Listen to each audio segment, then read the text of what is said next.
the chairperson of the Africana Studies Department at Tennessee State University. And of course, Dr. AAl-Hadid, before we had our short commercial break, we were talking about the racial configurations, I guess, in Brazil. But let's allow you to continue that discussion to not only talk about South America, but to bring in some information relative to North America and make the comparisons and et cetera that you'd like to make. Yeah, one thing I think is very important, if you study the last days of Malcolm X, especially when he formed this organization called the Organization of Afro-American Unity, he came up with the concept of Afro-American.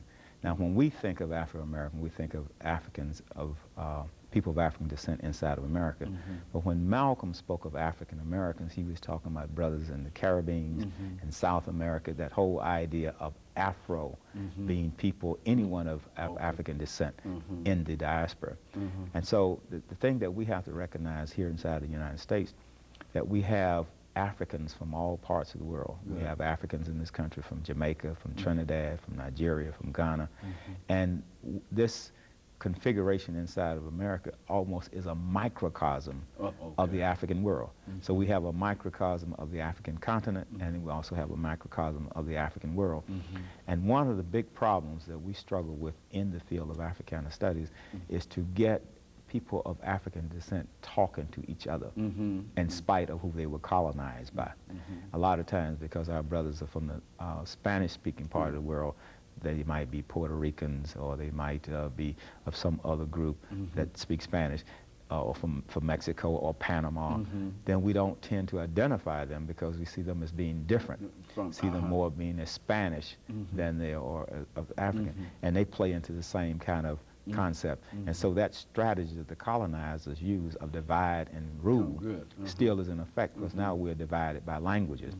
And that's one of the main reasons we put a strong emphasis on our majors learning a European language other than English, so that when we go to places such as Martinique, where they speak French, our students can communicate. Or if we go to Senegal, they can communicate beyond the barrier of the English language. So I think it's very important for us inside of America who are of African descent to start having more authentic dialogue and interaction with each other. Now, one of the things that we're doing at Tennessee State University is that we have created a new organization called the African Student Association. And when the brother came to me to form that organization, at first he wanted to form an organization that would represent continental Africans. But I told him, I said, Africa is where Africans are. So he expanded the concept. Whole concept. So now this organization comprises students from the African continent, from Caribbean, from South America. So if you are a black man, as Peter Tarr said, you're an African. Regardless of how you might describe yourself. How you might describe yourself, regardless of the fact that you don't speak Kiswahili or Yoruba or Hausa. The fact is that genetically and historically and even culturally, we're still just as African as we ever were. Very good. Now let's look at the introduction of the African into North America here, because I think you've given us quite a bit of information about his relationship in South America. But what about North America, and sort of look at that and give us some kind of comparison between the two areas. Why is it that we don't seem to recognize as Africans in North America those Africans in South America? One thing that I think is important to realize is that a lot of times when we think about Afro-American history or African-American history, the first thing we start with Jamestown, Virginia, 1619.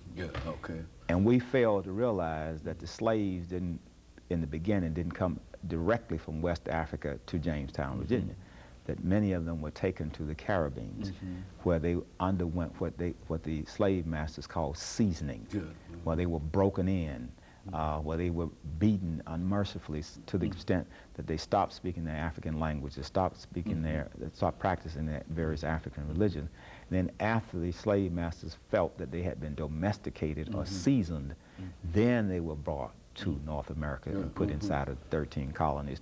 So we have to remember that whole middle passage coming from the Guinea coast, from West Africa, then going to the Caribbean, and then we were broken in there and then brought to the east coast of the United States. So that is the connection through the Middle Passage.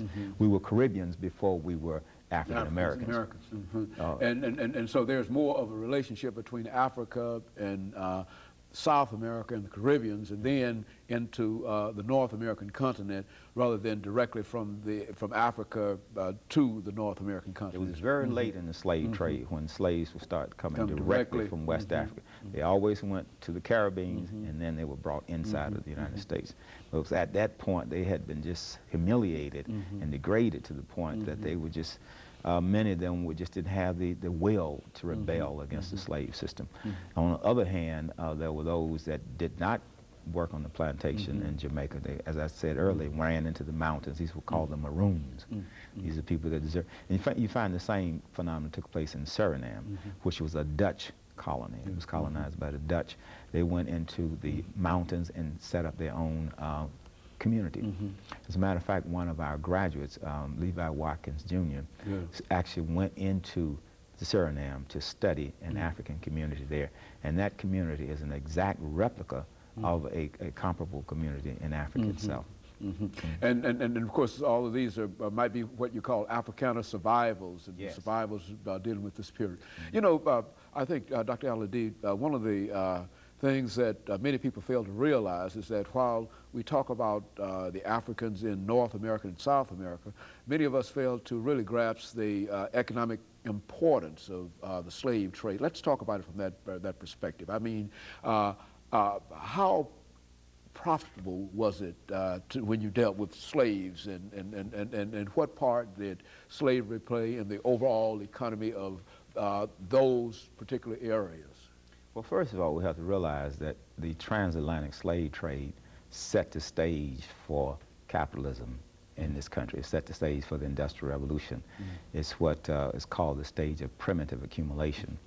And in that process, there was a system that they created called the triangular trade, where ships, people invested in slave ships.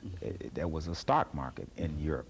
They could go to, there's a street rather, in England called Derby Street, which is like Wall Street in the United States. And people could invest in a slave cargo. Then the slave traders would go to West Africa, get the slaves, take them to the Caribbeans, forced them to work on the plantations where they would produce sugar cane. The sugar cane was then sold and made into rum, and that rum was taken back to Europe and sold so that the profits came in. In many instances, the slave venture was 200, 300% profits. So there was an enormous amount of money made on the slave trade because it was an investment. And let me interrupt you here, Dr. AAl-Hadid, and to take the second commercial break, after which we'll come back and we'll deal with some of the other aspects of this. Let us have this second commercial break, and we'll be of the Department of